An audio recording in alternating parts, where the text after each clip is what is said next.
Itangiriro ibice 3 umurongo wa 8. Imana ihana inzoka na Adamu na Eva. Bumva imirindi y'Uwiteka Imana igendagenda muri ya ngobyi mu mafu ya nimunsi. Wa mugabo n'umugore we bihisha hagati y'ibiti byo muri iyo ngobyi amaso y'Uwiteka Imana. Uwiteka Imana ihamagara uwo mugabo iramubaza iti, uri he? Arayisubiza ati, numvise imirindi yawe muri iyi ngobyi, ntinyishwa nuko nambaye ubusa ndihisha.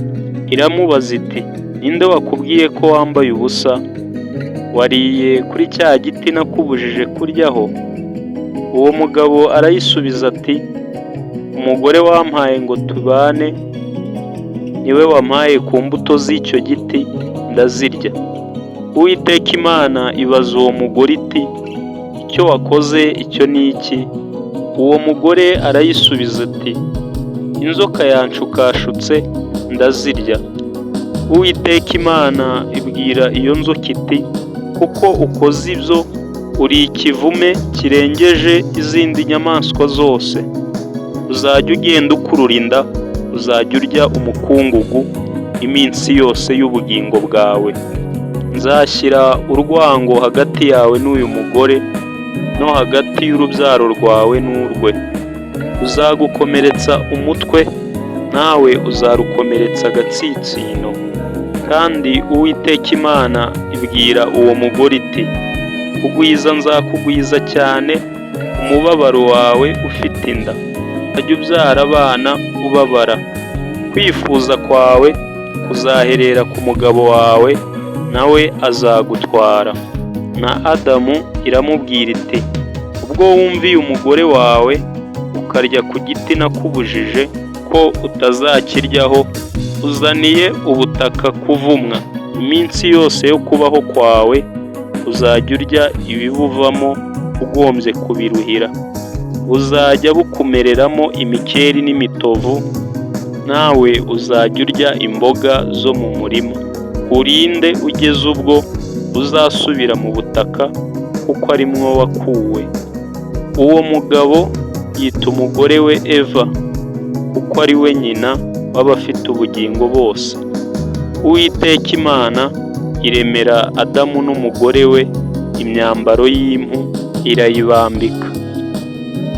Nuko rero mwene data, twaracumuye kandi turacyacumura, ariko Uwiteka ntiyadutaye burundu widuhana iteka, ahubwo itureba twambaye ubusa, twayitaye twayigiye kure, ikatwambika, igahisha ubwambure bw'isoni zacu. Nuko umwambaro Uwiteka kwambika ntukawukuremo, kubera ko yuwukuyemo uba wambaye ubusa. Niducumura ntitukazuyaze kwiyeza ngo twihane, kandi twihanire kureka, kugira ngo tugarukire Uwiteka, yongere atwezesha amaraso y'umwana w'intama w'Imana, ari we Yesu Kristo. Kuko ibyahishuwe bivuga ngo, hahirwa umesera ibishura bye mu maraso y'umwana w'intama w'Imana. Nuko rero sanga Uwiteka kwambike aho wiyambitse ubusa, aho wacumuye, aho wataye Imana. Tujye dusanga Uwiteka twambike, yongere atwambike gukiranuka n'ukuri, ndetse no kurwanya Satani, nawe azaduhunga. Ntitugashukwe n'iby'isi ngo twivurugute mu byaha, kuko ibyo bibabaza Uwiteka Imana. Ahubwo nucumura ujye wegera Uwiteka, ntabwo aba akuri kure, kandi nta n'ubwo agutererana. Ahora adusura iteka, ahubwo tujye tumwegera, nawe azatubabarira. Imana iradukunda, nuko twe tuyijya kure. Nuko mwene data, niba wumvise aya magambo, ufate umwanzuro wo guhinduka, kandi uhindukirire Uwiteka, nawe azaguhereza ku byiza bye yakubikiye. Isi tuyibamo tuyinyuramo, ntikagushuke kwereke ko muzabana ibihe byose, ahubwo ujye uhora wibuka ko uri umugenzi. umunsi umwe Uwiteka azaguhamagara ukitaba. Guhera uyu munsi ufate umwanzuro, niba wumvise aya magambo, ubwire ibyaha byakwambikaga ubusa, wibwire ngo ndakwiyatse, sinzongera kukubamo ukundi, ahubwo ndahindutse.